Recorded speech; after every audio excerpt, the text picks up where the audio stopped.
A single premium ticket to a Broadway show this year will easily cost you over $300.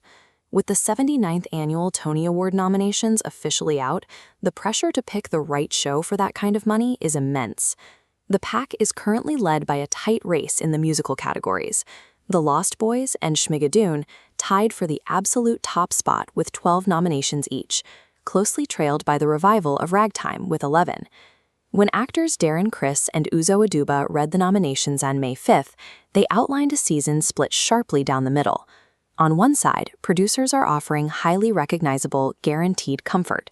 On the other, writers are delivering challenging, completely original art. This chart maps the landscape. The horizontal axis measures familiarity against originality. The vertical weighs spectacle against intellectual challenge. Musicals, like The Lost Boys, Schmigadoon, and Ragtime, cluster top left, leaning on established brands. But new straight plays, like Liberation, anchor the exact opposite corner. If you treat all Broadway tickets as interchangeable, you risk spending a significant travel budget on a show that completely misaligns with the kind of evening you actually want to have. This bar chart comparing Tony nominations shows a massive spike in design and performance nods for musical revivals. A ticket to Cats, the Jellicoe Ball, or the Rocky Horror Show directly funds an army of craftspeople, elaborate scenic design, custom wardrobes, and sweeping orchestrations. Supporting that kind of overhead requires a financial safety net, which the industry has found in 1980s intellectual property. Shows like The Lost Boys use existing cultural nostalgia to guarantee a baseline of ticket sales before rehearsals even begin. The same economic reality drives the ongoing revival of Golden Age properties. The recognizable marquee acts as an insurance policy for tourists navigating Times Square. The result for the audience is a highly polished, sensory-heavy night out. You know exactly the type of songs you'll hear and the scale of the visual effects you'll see. The required trade-off is structural. With millions locked in to guaranteed nostalgic hits, finding funding for untested, original musical storytelling on a Broadway stage has become increasingly rare. That appetite for entirely new narratives has migrated over to the straight plays. This year, the Best Play category is populated exclusively by original works. Bess Wohl's Liberation leads that charge, hitting the Tony race immediately after securing the 2026 Pulitzer Prize for Drama.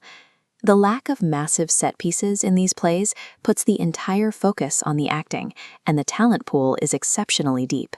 The revival of Arthur Miller's Death of a Salesman alone is anchored by heavyweights like Mathan Lane.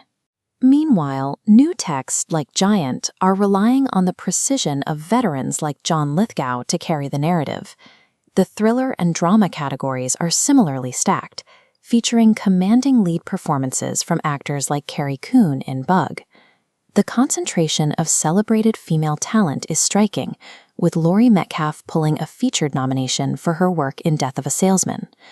We are also seeing high-profile screen actors utilizing the stage to tackle complex material, like Rose Byrne in the revival of Fallen Angels. These performances demand a specific input from you as a viewer. You are trading pure escapism for high emotional bandwidth and the willingness to actively engage with difficult themes. A ticket to a straight play usually costs less than a musical, but it currently offers the highest concentration of vital, groundbreaking theater on Broadway, provided you want to think. Developing these risky, original plays requires an environment free from the immediate pressures of a commercial Broadway box office. This year, the Tony Committee is acknowledging exactly how that works by awarding a special Tony to the League of Resident Theaters, or LORT. LORT essentially functions as the unpaid research and development wing for New York theater. They provide the stages across the country where playwrights can test and break their material in front of live audiences before a Broadway producer ever gets involved. Lifetime achievement honors are also going to industry figures like Andre Bishop, who cultivated this exact pipeline of regional talent to the main stage. Without this regional infrastructure absorbing the early financial risk of development, original plays would vanish, leaving Broadway stages exclusively to highly funded corporate franchises. Pink will host the awards broadcast on June 7th. Once those winners are announced, ticket prices for the victors will immediately spike. The Broadway ecosystem is currently using massive musicals to pay the real estate bills, while relying on intimate plays to keep the art form moving forward. This split-screen checklist will help filter options against your personal goals. We've divided the typical ticket buyer into two profiles, the escapist and the purist. If you have the budget, work a highly stressful daily job, and view a trip to New York primarily as a search for guaranteed joy and spectacle, you fit the escapist profile. Your money is best spent on top-tier musical nominees. Secure your seats for Schmigadoon or the Lost Boys to get exactly what you're paying for.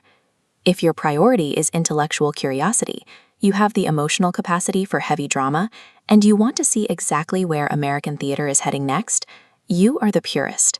Skip the big musical numbers and buy into the best play category. Focus your attention on original texts like Liberation or Little Bear Ridge Road.